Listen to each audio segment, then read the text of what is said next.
ही आहे नवी political poem. विधान भवनाच्या पायऱ्यांवर भरलेल्या शाळेत ही घोकमपट्टी सुरू आहे। विधानसभेत बसून लोकांचे प्रश्न सोडवण्याऐवजी आमदारांचा असा टाइमपास सुरू आहे। घोषणाबाजी काय, हातवारे काय, हास्यविनोद काय, विधिमंडळ म्हणजे शाळेचा ऑफ पिरियड झालाय।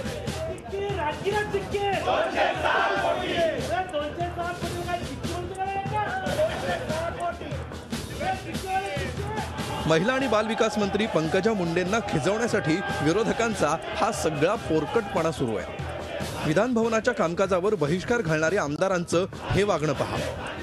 वादग्रस्त सूर्यकांता चिक्की खाऊन मेलेल्या माणसाचं सोंग घेणारे असलम शेख आणि हंबरडा फोडणारे अमीन पटेल यांचे हे चाळे पाहिल्यानंतर कीव आल्याशिवाय राहत नाही।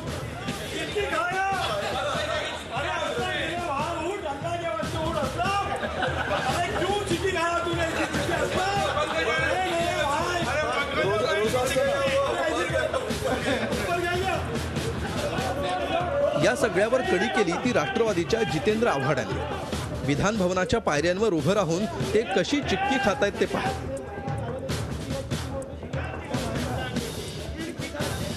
चिक्कीवाला बनून कसे पैसे गोळा करतायत ते पहा।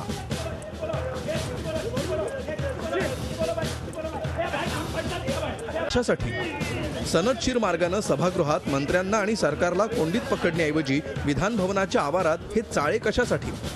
शाळकरी मुलांसारखा पोरकटपणा करून यांना काय मिळणार आहे? लोकशाहीच्या मंदिराचं पावित्र्य अशानं जपलं जाईल का?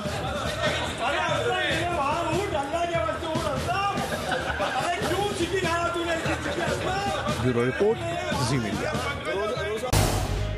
झी 24 तास रहा एक पाऊल पुढे।